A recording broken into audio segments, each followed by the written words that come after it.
wabarakatuh. Alhamdulillah wassalatu wassalamu ala Rasulillah wa ala alihi wa sahbihi wa man walah wa ba'du. Fa ya ibadallah usi nafsi wa iyyakum bitaqwallahi faqad fazal muttaqun fala tamutunna illa wa antum muslimun. Faqala ta'ala ya ayyuhalladzina amanu taqullaha haqqa tuqatih wa la tamutunna illa wa antum muslimun. Teman-teman sekalian, saudara-saudariku, alhamdulillah kembali kita diberikan nikmat oleh Allah Subhanahu wa taala. Yang paling besar adalah nikmat hidup sampai saat ini, karena di antara saudara-saudari kita ada yang telah kembali kepada Allah Subhanahu wa taala, dan kita doakan semoga seluruhnya jika dia muslim diampuni dosa-dosanya oleh Allah Subhanahu wa taala, dan mudah-mudahan juga diberikan rahmat oleh Allah dan diterima semua amal salehnya. Untuk kita yang masih hidup, perbedaan aktivitas, profesi itu hanya muka dunia saja. Toh seluruhnya itu peluang untuk beramal saleh. Saya lihat sebagian teman-teman kemarin ada yang dilantik di dewan, ada yang sebagian lagi beraktivitas, ada yang ke Palu, ada yang ke beberapa tempat, ada yang berdagang, berbisnis. Itu hanya muka dunia saja gitu. Ya, pada akhirnya itu adalah peluang untuk beramal saleh. Jadi dimanapun kita beraktivitas, maka tenunlah kebaikan di situ, karena mungkin Allah berikan amanah di situ kita bisa berbuat baik, dan di situ surga yang bisa kita raih. Maka jangan sampai ketika Allah titipkan kita sia-siakan peluang itu, karena tidak semua orang bisa mendapati itu semua. Saya turut mendoakan apapun yang kita kerjakan semoga diberkahi oleh Allah Subhanahu wa taala. Teman-teman sekalian, hari ini saya spesial ingin berikan kesempatan untuk diskusi kita. Kita tanya jawab hari ini supaya lebih luas dan ada jeda dulu dari apa yang kita bahas dari tema-tema yang lalu, sehingga barangkali temanya bisa lebih meluas untuk diskusi, dan persoalan-persoalan yang kita hadapi mungkin bisa lebih banyak di-share dan diberikan solusinya berdasarkan pandangan Al-Quran dan Sunnah Rasulullah SAW. Sebelum kita buka untuk diskusi ini, tadi dibacakan Al-Fatihah. Saya sedikit saja ingin share dari tinjauan ilmu Al-Qurannya. Al-Fatihah itu satu surat yang sangat istimewa di dalam Al-Quran. Semua punya keistimewaan surah Al-Quran tanpa kecuali. An-Nur itu surah cahaya. Jadi kalau teman-teman ingin dibimbing oleh Allah punya cahaya dalam hidup, ya cahaya dalam berperilaku, bagaimana Allah membimbing kita supaya pandangan kita dapat bimbingan dari Allah, pendengaran dapat bimbingan. Itu ada 10 bimbingan utama di surah An-Nur. Ada cahaya di alam kubur, itu surah Al-Mulk. Orang yang biasa senang baca surah Al-Mulk, nanti itu diberikan cahaya ketika dia masuk di alam kuburnya.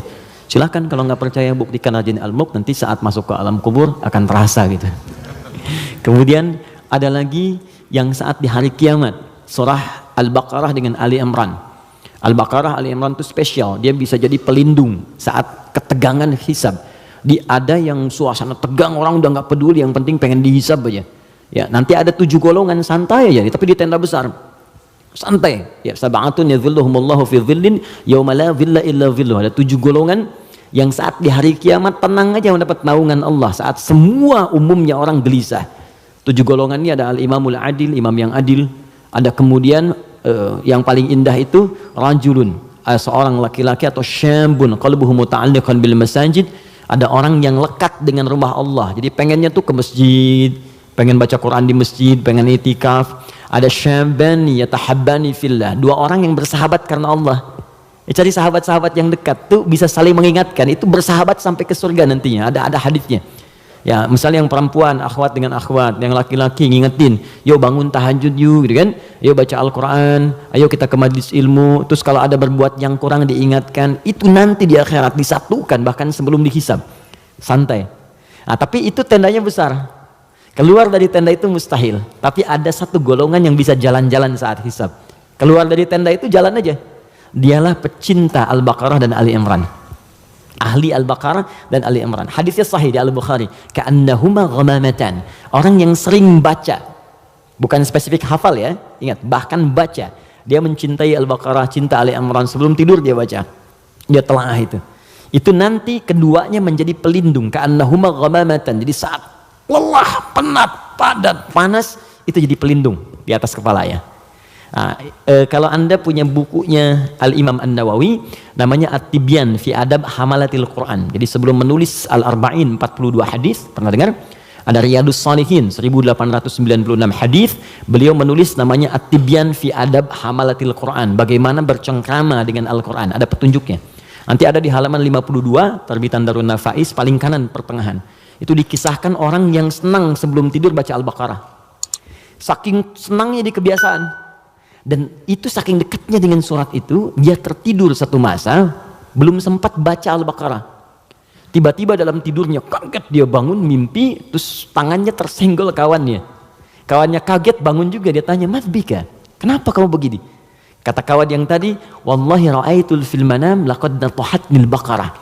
Tadi saya di mimpi, di tidur saya mimpi, saya diseruduk Al-Baqarah.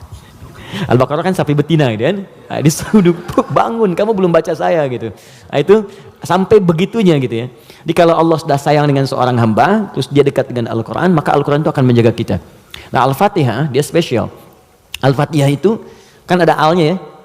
Ya, Fatihah itu artinya pembuka. Oh, ini kelihatan? Belum saya tulis. Masya Allah, imannya kuat banget, belum ditulis udah kelihatan. Wah, luar biasa. Ya, semoga Allah ampuni dosa kita.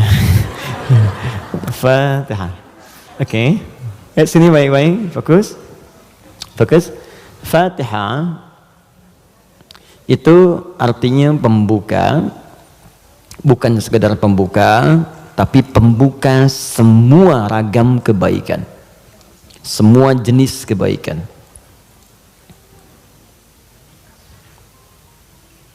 Nah, sebelum ada kalimat Fatihah ini masuk alif lam.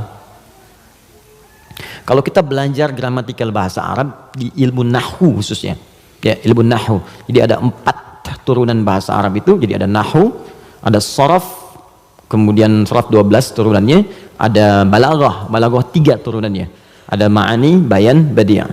Ma'ani itu untuk memilih kata sehingga diksinya tepat untuk diungkapkan. Kayak kita mau bicara ke orang dewasa dengan anak kecil, anak muda beda kan? Bahasa milenial dengan bahasa yang senior lain ya. Nah, itu ma'ani. Bayan cara mengungkapkannya supaya jelas. Badi untuk memperindah kalimat supaya nyaman diterima. Jadi kalau kita mengajar seperti orang tidak tergurui, memerintahkan tidak tersinggung untuk kemudian diarahkan, itu badi ya namanya. Sama kayak Anda memuji, saling puji ya. Kamu cantik deh, itu biasa. Tapi kalau kita katakan rembulan pun kalah oleh pesonamu saat ini, itu badi namanya. Silahkan bikin status. Arud. Yang terakhir arud. Arud itu sebetulnya ilmu untuk bikin puisi di Arab. Ada 16 rumusnya. 16. Jadi disebut bahar namanya. Ada tawil, tawilun lahulun al-bukhuri fadailu fa'ulun mafa'ilun fa'ulun mafa'ilu. Ada rajaz. Ya mustaf'ilun mustaf'ilun mustaf'ilun mustaf'ilun mustaf'ilun mustaf'ilun. Sautus safiril bulbuli hayyaja qalbi thamili al-ma'u wa zahrum ma'a zahri lahdil muqali. فأنت يا سيدي وسيدي ومولدي فكم تجبني وزيد أقيقلي قطفته من ودة في لهذا الرجل فقال لا لا لا فقد غدا مهرولي والولد ولي ويلي فقلت لا تولولي فبين اللؤلؤ لي قالت له هنا كذا إن ردد المقالي كهatan كخيلي طبطبي. Coba diulang. Itu orang Arab. Cuma nanti belakangan itu bisa jadi rumus untuk bisa membedakan cara baca Quran dengan cara bacaan di luar Quran. Bisa. Di puisi itu kan puisi Arab ada qasidah namanya. Ya qasidah itu asalnya bukan yang pakai rebana, bukan. Ya qasidah itu kalau puisi ada 7 bait disebut qasidah. Misal, rumusnya madid, mufa'alatun fa'ilatun tala'al badru 'alaina min thaniyatil wada', itu asalnya qasidah. Dari bait puisi rumusnya madid. Ya, tapi orang jahiliyah dulu pun saat masuk Islam itu nggak pernah baca Quran dengan langgam-langgam ini. Ya pernah ada riwayat sampai Nabi misalnya imam baca Quran dengan madid. Ya, tala'al badru 'alaina wadduha wal laili idza saja. Kan enggak kan? Jadi sejahiliyah-jahiliyah mereka pun itu enggak pernah digunakan langgam ini untuk baca Al-Qur'an karena memang beda. Jadi kaidah makanya enggak bisa musik misalnya sekarang lagunya dipakai untuk baca Quran itu enggak bisa. Karena beda ya, beda ininya, frekuensinya lain. Gak ada kan imam baca sekarang iyyaka na'budu wa iyyaka nasta'in, gak ada kan? Ya bisa sih bisa, cuman enggak gitu ya, kan gak enak kedengarannya. Itu ilmunya arud namanya. Dan ini ilmu bisa digunakan untuk mengukur pahala yang diberikan oleh Allah. Nanti lain waktu kita bahas.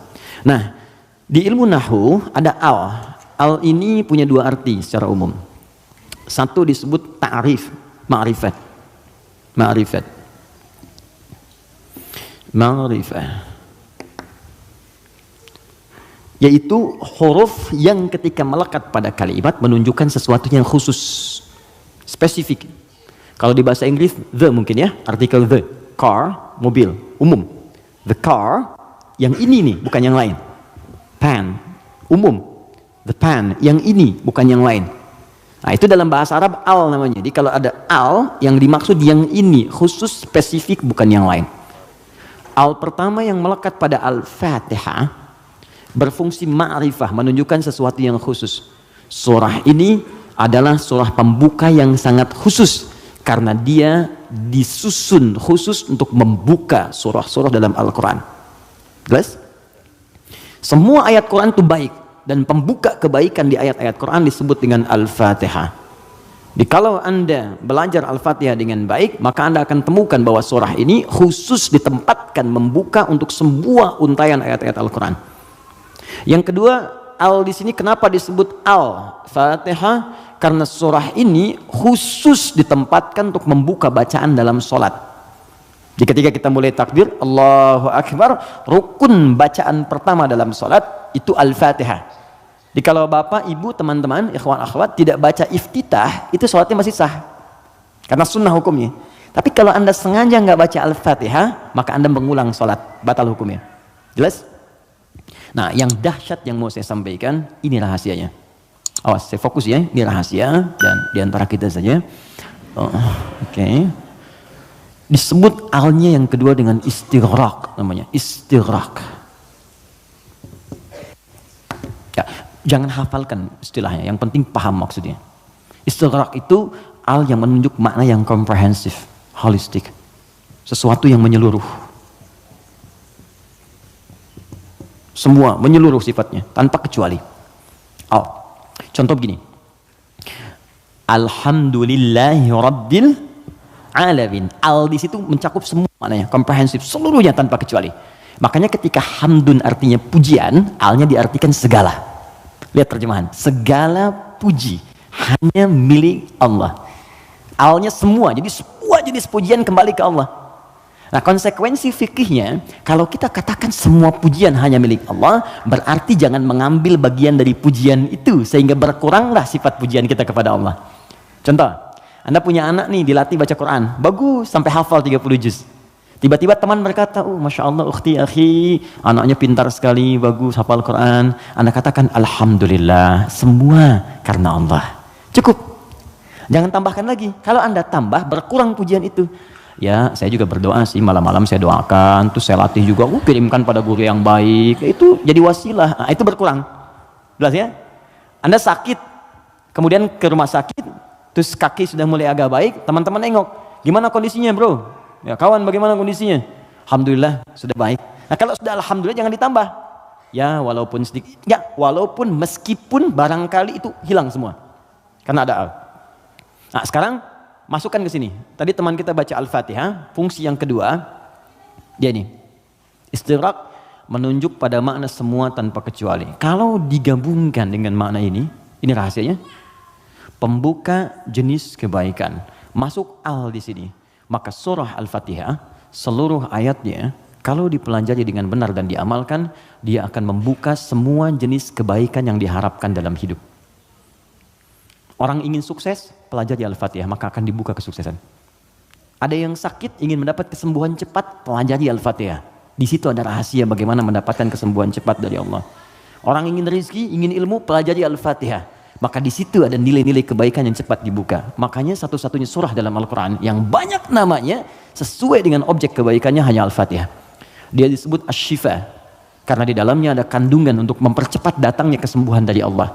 Ada kepala suku di Arab dulu tersengat kalajengking Arab, racun masuk ke dalam sampai sekarat. Secara medis nggak bisa, semua angkat tangan. Datang rombongan sahabat, yang tadinya mampir ditolak, kemudian dikejar. Ada nggak yang bisa menyembuhkan di antara kalian? Satu orang mengangkat tangan. Kata orang ini, insya Allah, bukan saya akan sembuhkan kalau Allah berkehendak. Dibawa orang ini kemudian menghadap pada kepala suku tadi, dilihat kondisinya, dibacakan Al-Fatihah, hanya sekali baca, tidak diulang, tanpa wasilah apapun. Begitu dibacakan, selesai baca, sembuh orangnya. Nah, ini pembuka semua jenis, makanya dalam setiap keadaan seringkali dibaca Al-Fatihah, Fatihah, Al-Fatihah. Tapi persoalannya, kok orang dulu bisa sekali baca sembuh, orang sekarang ratusan ribuan kali nggak sembuh-sembuh gitu. Persoalannya apa? Nah, rahasia Al-Fatihah ada di ayat kelimanya. Ini yang mau saya sampaikan, ini hadis qudsi di sini. Ya. Ayat kelima, yuk kalau kita hitung dari bismillah, bismillahirrahmanirrahim, alhamdulillahirabbil alamin, arrahmanirrahim, maliki yaumiddin. Kelima, iyyaka na'budu wa iyyaka nasta'in. Saya bacakan hadis qudsinya, ini yang mengiringi ayat ini saat diturunkan.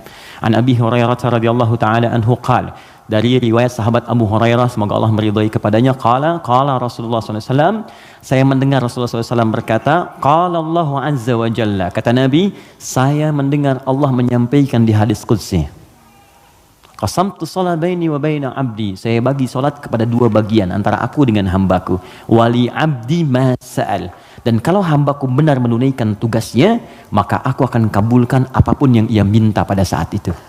Nah, ketika menyebut kalimat salat, ternyata yang disebut Al-Fatihah. Idza qala al-'abdu, jika seorang hamba benar membaca alhamdulillahi rabbil alamin, qala Allahu azza wa jalla, maka Allah akan menjawab, hamadani 'abdi, hambaku sedang memujiku sekarang. Idza qala al-'abdu ar-rahmanir rahim, jika seorang hamba berkata ar-rahmanir rahim, qala Allahu azza wa jalla, Allah menjawab, asna alayya 'abdi, hambaku sedang menyanjungku sekarang. Idza qala al-'abdu maliki yaumiddin, jika hamba membaca maliki yaumiddin, qala Allahu azza wa jalla majjadani 'abdi, maka Allah langsung menjawab, hambaku sedang mengagungkanku sekarang. Gini, maksud kalimat ini di pembuka yang 4 ini, kata para ahli hadis, salah satunya ingin memberikan gambaran kepada kita bahwa setiap beraktivitas rasakan kita dipersaksikan oleh Allah. Itu poinnya. Saya ulang ya, kalau Anda ingin mendapatkan janji dari kemuliaan Al-Fatihah ini, maka rumus yang pertama, kata para pakar hadis, rasakan setiap kali kita berinteraksi, sekalipun hanya berkata itu, rasakan Allah mengawasi kita. Itu yang disebut ihsan namanya. Apa namanya? Ihsan. Itu ada di hadis Muslim, nomor hadis yang ke-8, paling kiri sebelah atas. Hadis Muslim. Nomor hadis yang ke-8. Di Al-Arba'in, nomor hadis yang kedua. Riwayat Umar bin Khattab. Ihsan an ta'budallaha ka'annaka tarah fa illam takun tarahu fa innahu yarak. Perhatikan baik-baik. Anda jadikan, kata Nabi, ini rumus cepatnya, kalau semua hidup ingin dimudahkan oleh Allah, semua ingin dibuka kebaikannya, maka pertama jadikan semua aktivitas kita sebagai ibadah. Itu poinnya. Yuk teman-teman yang kerja, niatkan ibadah. Kalau Anda cuma kerja aja, jangankan Anda yang belum beriman pun kerja juga. Coba cek. Anda bisnis, dia bisnis. Bisnisnya sama dengan Anda. Anda kerja, dia kerja. Kerjanya sama dengan Anda. Di kantor yang sama, jamnya sama, pekerjaannya sama. Dia belum beriman, Anda beriman. Pertanyaan saya, yang membedakan iman Anda dengan dia yang belum beriman apa?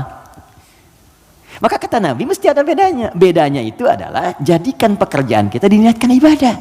Itu poinnya. Makanya setiap pekerjaan kita itu pasti melekat doa di dalamnya. Untuk menjadikan pekerjaan jadi ibadah. Silahkan cek. Cuma dalam Islam ya, dan kita hormati yang lain. Oke, jangan mencelanya apapun, kita hormati, tapi kita yakini untuk menunjukkan Islam itu agama yang benar. Cuma dalam Islam yang seluruh aktivitasnya bersanding dengan doa. Dari bangun tidur sampai tidur lagi. Coba lihat. Bangun tidur kita ada doanya nggak? Ada. Cek. Yang lain tidak. Bangun tidur kita ada doa. Makan ada doanya? Ada. Minum? Ada. Berpakaian? Ada. Bahkan maaf ya, urusan ke toilet pun ada doanya. Bahkan kakinya diatur. Masuk toilet kaki kiri, keluar kanan. Beda dengan ke masjid. Masuk masjid kaki kanan, keluar kiri. Doa masuk keluar beda. Tuh, bekerja ada doanya. Even kita tidak tahu doanya pun, kata Nabi cukupkan dengan kalimat Bismillahirrahmanirrahim. Kullu amrin dzibalin la yubda'u fihi bi Bismillahirrahmanirrahim fahuwa abtar. Setiap perbuatan baik yang tidak diiringkan kalimat Allah di dalamnya, minimal Bismillahirrahmanirrahim. Paling singkat Bismillah. Minum Bismillah, makan Bismillah, ya bekerja Bismillah. Itu kalau kita nggak ungkapkan itu mohon maaf, nilai ibadahnya hilang. Ya. Nah, apa manfaat menjadikan aktivitas kita ibadah? Di antara manfaatnya, kalau kita menjadikan itu ibadah dan kita merasa disertai, diawasi oleh Allah, maka mustahil Anda akan mengerjakan yang buruk dalam hidup. Mustahil. Ini ada minuman ditawarkan pada Anda. Dan Anda merasa saat akan minum ini, Allah mengawasi kita. Maka mustahil Anda akan menyentuh minuman yang tidak disukai oleh Allah. Mustahil. Demi Allah saya katakan. Nggak akan pernah Anda minum minuman yang dilarang, bahkan mengucapkan kalimat bismillah. Udah minum aja dulu whiskinya pakai bismillah biar dosanya kurang dikit. Nggak bisa. Mustahil. Nggak akan Anda sentuh. Pekerjaan juga begitu. Ya, kaki, tangan, teman-teman yang tugas di dewan, nggak akan nyusun anggaran macam-macam. Kenapa? Karena merasa Allah lihat. Nggak mungkin Anda tanda tangan sesuatu, sementara Anda merasa disaksikan Allah. Dan Anda tanda tangan pada yang buruk, mustahil. Oh, tapi kan fee-nya besar nih proyeknya. Allah menyaksikan kita. Atau saya istikharah dulu deh, biar benar. Jelas ya? Nah, kalau kita merasa disaksikan Allah, kemudian kita berada di track yang benar untuk mengerjakan kebaikan, jadi dari mulai kepala sampai kaki, itu semua baik. Melihat baik, karena takut begitu melihat yang salah, Allah lihat nih, malu. Mendengar baik, melangkah baik. Ketika kebaikan ini dijaga, maka terbukalah semua pintu kebaikan. Ini maksudnya. Maka ketika Anda jadikan ibadah, maka perhatikan kalimatnya. Idza qala al-'abdu, ketika hamba sampai pada kalimat iyyaka na'budu. Ya Allah, kepadamu saja, untukmu saja. Perhatikan cara menerjemahkannya. Kami beribadah. Maksudnya kami jadikan semua aktivitas kami sebagai ibadah hanya kepadamu saja. Salat kami hanya untukmu, puasa kami hanya untukmu, bekerja pun kami niatkan mendapat ridhamu, tidur pun kami niatkan mendapat ridhamu. Makanya sebelum tidur kita ada doanya, kan? Jika Anda benar mengucapkan kalimat ini, iyyaka na'budu, dan kita praktekkan dalam hidup, perhatikan, wa iyyaka nasta'in. Ya Allah, saya seorang hamba yang pasti punya persoalan dan butuh pertolonganmu. Kalaupun saya punya masalah, pasti saya hanya akan minta kepadamu. Lihat jawabannya. Hadza baini wa baina abdi. Langsung dijawab oleh Allah tuntas. Ini perjanjian antara aku dengan hambaku. Wali abdi, kalau hambaku benar komitmen dengan perkataannya, mengerjakan semua aktivitasnya sebagai ibadah kepadaku, masalah apapun yang dia minta, aku akan kabulkan. Hadis qudsi. Apapun yang dia minta, aku akan kabulkan. Bahkan ada orang yang belum minta sudah diberikan oleh Allah Subhanahu wa taala, bergantung pada level ibadah yang ia kerjakan. Semakin tinggi, semakin kuat. Nah, kalau Anda kumpulkan jumlah ibadah ini, ada sholat, ada puasa, Anda tingkatkan, infak, baca Quran, semakin ditingkatkan semakin tinggi, maka kumpulan ibadah ini disebut takwa namanya. Apa namanya? Takwa. Karena itu ketika Quran menyebutkan kalimat takwa, pasti bersanding dengan ibadah. Coba lihat, sholat ibadah bukan? Kalimat sholat dibuka dengan takwa. Dzalikal kitabu la raiba fihi hudal lil muttaqin. Al-Baqarah ayat 2. Siapa orang takwa di sini? Ayat 3. Alladzina yu'minuna bil ghaib wa yuqimunas shalah. Oke, teman-teman, kita puasa. Puasa dibandingkan dengan takwa. Al-Baqarah ayat 183. Ya ayyuhalladzina amanu kutiba alaikumus syiyam kama kutiba alal ladzina min qablikum la'allakum tattaqun.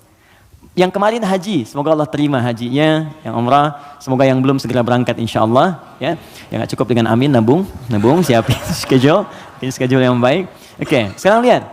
Kita haji yang umrah, itu muaranya takwa. Buka Quran surah kedua ayat 197, paling kanan sebelah atas. Al-hajju ashhurum ma'lumat, faman farada fihinna al-hajja fala rafatha wala fusuqa wala jidala fil hajj wa ma taf'alu min khairin ya'lamhu Allah wa tazawwadu fa inna khairaz zadi taqwa. Semua takwa. Nah, rahasianya di sini. Kenapa kita diminta salat, puasa, zakat, takwa? Karena ternyata takwa itu wasilah untuk mencapai harapan yang kita inginkan. Buka Quran surah kelima ayat 35, paling kanan sebelah bawah di mushaf. Quran surah kelima Al-Ma'idah ayat 35. Saya kasih rumus cepat, setelah ini kita diskusi. Oke. Ya ayyuhalladzina amanu, hai orang-orang yang telah menyatakan dirinya beriman kepada Allah, ittaqullaha, tingkatkan takwamu kepada Allah. Tadi bentuknya ibadah. Jadi kalau sholat tingkatkan. Maksud ditingkatkan di sini dari yang fardu ke sunnah, gitu kan? Dia bukan menambah bilangan yang fardu. Oh, berarti besok aku subuh dari 2 jadi 4 gitu ya Ustaz. Ya, saya tambah dengan yang sunnah. Yo, yang belum duha, yang belum tahajud, tambah, naik ke atas. Ya, puasa tambah, yang dari Senin tambah Kamis. Okay? Kamis, Senin, Kamis, puasa Ayyamul Bid, 3 hari di pertengahan bulan. Tambah lagi misalnya daun, kalau kita mampu sesuai dengan kemampuan. Naik, untuk apa? Teruskan ayatnya. Wabtaghu ilaihil wasilah. Takwa itu gunakan sebagai wasilah untuk meminta kepada Allah apa yang kau harapkan. Teman-teman mau minta apa? Sukses di karir? Nyaman di rumah tangga? Anak-anak sehat? Pintar? Hafal Quran? Kalau Anda punya permohonan tertentu kata Allah, maka sebelum memohon, cari dulu wasilah takwa. Beramal dulu dan niatkan amalan itu untuk mewujudkan apa yang ingin Anda mohonkan tadi. Itu rumus. Makanya banyak orang yang mengerjakan ibadah itu diisi dengan doa permohonan, puncaknya sholat. Makanya sholat disebut sholat karena banyak doa di dalamnya. Coba lihat, waktu kita diminta sholat, muadzan itu pengumumannya, kan itu membuat kalimat bukan cuma sholat. Saya tanya sebentar, yang pengen sukses boleh angkat tangan siapa? Oke. Ya, it's happening. Oke, yang pengen bahagia? Baik. Yang pengen sukses tapi nggak bahagia? Pilih mana? Sukses tapi nggak bahagia atau bahagia nggak sukses? Tidak ada pilihan ketiga dan nggak usah milih. Ini saya satu dulu. Oke, kalau Anda ingin keduanya, sukses dan bahagia, namanya falah di bahasa Arab. Apa namanya? Falahun. Kalau Anda genggam itu, digenggam dan nggak mau Anda lepas, maka disebut aflah namanya. Aflah. Oke, sekarang lihat sini. Teman-teman masih ingat setiap hari kita sholat kan? Sebelum kita sholat ada tanda waktu sholat telah tiba. Apa tandanya? Adzan. Yuk kita lihat suara adzan. Begitu Allahu Akbar sampai ke kalimat hayya 'alas shalah. Ayo sholat. Terus Anda bertanya, kenapa saya sholat ya Allah? Kata Allah, saya nggak butuh sholatmu. Kamu nggak sholat pun tidak akan menurunkan statusnya sebagai Tuhan. Cuman kamu butuh dengan sholat itu wasilah untuk minta kepadaku. Kamu sholat hayya 'alas shalah karena kamu ingin dapat falah. Maka dalam suara adzan setelah hayya 'alas shalah apa kalimatnya? Hayya 'alal falah. Kalau sudah digenggam itu aflah namanya. Kata Allah, orang beriman pasti menggenggam kesuksesan. Itu pasti. Jadi kalau orang beriman sukses itu nggak aneh. Yang aneh itu beriman tapi nggak sukses. Aneh itu. Pasti ada yang kurang menerapkan nilai keimanannya. Makanya Allah turunkan surat orang beriman yang sukses itu. Quran surah ke-23. Al-Mu'minun. Perhatikan pembuka ayatnya. Qad aflahal mu'minun. Aflah. Kata Allah, orang beriman itu semuanya tanpa kecuali pasti akan menggenggam kesuksesan dan kebahagiaan dalam hidupnya. Walaupun definisi sukses itu bisa beda-beda. Bagi si fulan ketika aku mencapai posisi ini, bagi yang lain di sini pun aku sudah sukses. Ya, bahagia juga bisa lain-lain. Ya, orang berkata minum kopi udah bahagia, minum teh bahagia, bahagia itu begini, bahagia itu seperti ini. Tapi Quran tuh memberikan yang pasti gitu. Karena semua manusia itu relatif. Kata Allah, kalau engkau ingin menggenggam kebahagiaan itu, maka ini amalannya. Alladzina hum fi salatihim khashi'un, salat. Alladzina hum lizakati fa'ilun, zakat. Karena itu ketika teman-teman saya, Anda, kita semua diminta ibadah, maka cara berpikirnya jangan jadikan beban. Kalau jadi beban capek Anda. Suruh tahajud, capek ya, malas. Tapi kalau cara berpikirnya adalah mendapatkan apa yang kita harapkan, nih Allah janjikan, dikabulkan doa, dikasih kemudahan. Kalau cara berpikirnya ke situ, maka kita akan semangat bahkan menunggu ibadah itu tiba waktunya. Jelas? Maka kalau teman-teman setiap kajian dengan ustadz manapun, siapapun, tadi ada yang bacakan Al-Fatihah seperti tadi, maka ingat-ingat, barangkali bukan Al-Fatihah yang dibacakan. Barangkali ada pengingat dari Allah, hey, dari sekian bacaan itu engkau bacakan 17 kali dalam sehari seumur hidup, maka berapa yang sudah engkau praktekkan? Apakah engkau merasa aku mengawasimu saat beraktivitas? Ataupun engkau merasa bahwa setiap ibadah itu bukan beban, tapi untuk mengabulkan apa yang engkau harapkan?